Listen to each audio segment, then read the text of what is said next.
right, just so people know, what's some of the things that you're most proud of that you worked on?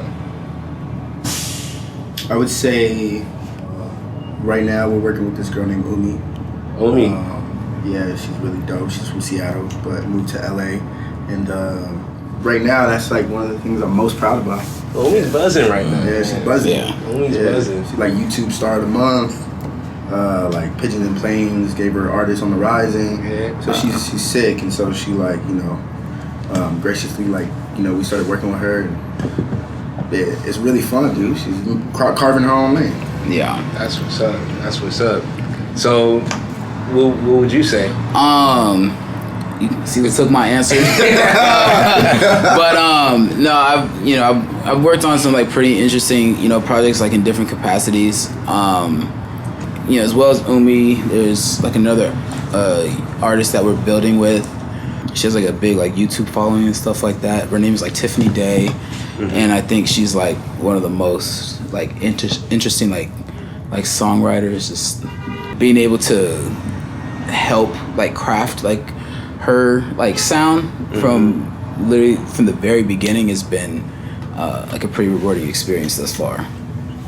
And then I also have to say Burna Boy. Burna Boy, not so much on the production side, but on the engineering side, being like the guy that records his vocals and like working on the African Giant album. Wait, you're recording Burna Boy's vocals? Yeah, like so I act as an engineer too, as far as like also producing, just because it's like something like when you create a vibe with an artist and they just like the way you do it. So I wouldn't necessarily consider myself like an engineer, but I would say like I can get the job done and like working with him and working on the African Giant album. As far as just being like a facilitator, it was like, and the things that he talks about in his music, and it's like he's not even a rapper. It's like I don't even know what to call him. He's just like a musician and an artist all around. So like hearing his songs and like him crossing over into America is like really dope. So that's crazy because Burna Boy is like probably the biggest African artist right now. Right now, yeah. I don't really think it's debatable. And seeing it climb, like from nobody knowing who he is to like him making an impact, and like his songs are just fucking clever, and like seeing the way he records, and like it's really like some really interesting shit. Yeah. His ear is impeccable. Like the way he hears things, I think is like really interesting. Really like picking production, like what he does like melodically. Cause like I don't record him, but like I've been here when he's worked in like other like studios and just like watching it work. I'm like, dang, that's tight. Like you just like know sometimes you're like, damn, this is like next level. I get to experience this. This is tight. Right. I mean, working in these environments, like what's the craziest studio environment you've had to work in? It's this nigga Burna, right? It's like a party, you know what I'm saying? Like that's the rapper aspect. It's like it's a party. It's like he needs the vibe. Like it's not just like recording. Like with all the other artists, it's like we buckle down. It's like, all right, we got to do this. But with him, it's just free. And like, you know, he'll maybe start a verse and then he's done with it. That's it. And like we go to turn it up, and then we back to something else. And it's just like it's like being a DJ almost. Like you're keeping the vibe going. So like the momentum of the room decides what happens. So I would say that's the most interesting. And Mvjors has been there for like BT weekend. We had record plant booked out, and like we recorded for the Lion King shit. And Mvjors was there. We were just all chilling. It was more of a vibe. Burna is on the Lion King. He's on the Lion King soundtrack. So Matthew, the only artist who has a single on a Beyonce album. Yeah. By the way, just to put that out to everybody. Yeah, it's pretty remarkable. Yeah.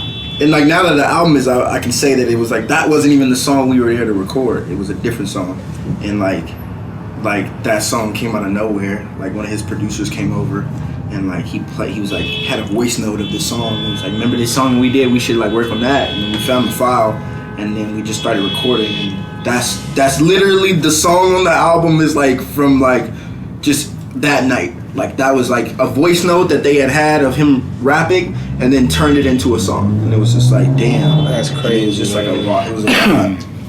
Yeah, that's incredible. Like the genesis story of these songs, because just the magic that's in those moments, and you can tell sometimes. It's weird how sometimes you can tell like, yo, if this gets to the people, like this is a hit, right? Yeah, you can just feel it in the room, you know. Like when you see it happen, it's crazy. It's like oh, this has the potential, and then it comes out. But I would say, this is the first year, like that I've seen like something go crazy, like Burna Boy, for example. Like just a couple years ago, I was recording in an Airbnb, and then like him, like, you know, selling out the wheelchair down the street, or like being in London with this one, like him walking down the street, and then like people are like, "That's Burna."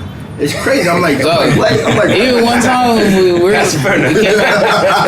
came out of the strip club one time, and like we were just standing on the street, like waiting for the car service, and then like dudes are like, "Oh man, like can I get a picture, please?" I was like, "Damn!" I was like, "That's crazy." Yeah, dog. Or even like places like in Inglewood, there's a place called Savoy.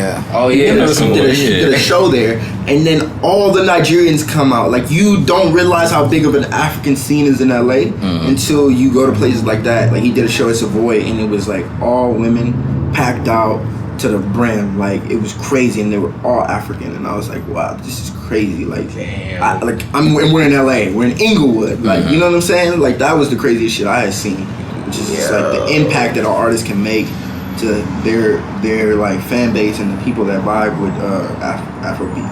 I've never really like been in anybody's entourage, you know, like not saying that y'all like entourage people. No, like, part of the team. Yeah, part of the team with like somebody's popping, but is it almost like the Burna Boy like mania, or just like the buzz? Does it like rub off when you're around him and people all of a sudden look at you like you're different? I'm shocked every time. I'm sitting there in shock. Like, I'm like, damn, this is crazy. Like, we were in London and we went out, and it was crazy.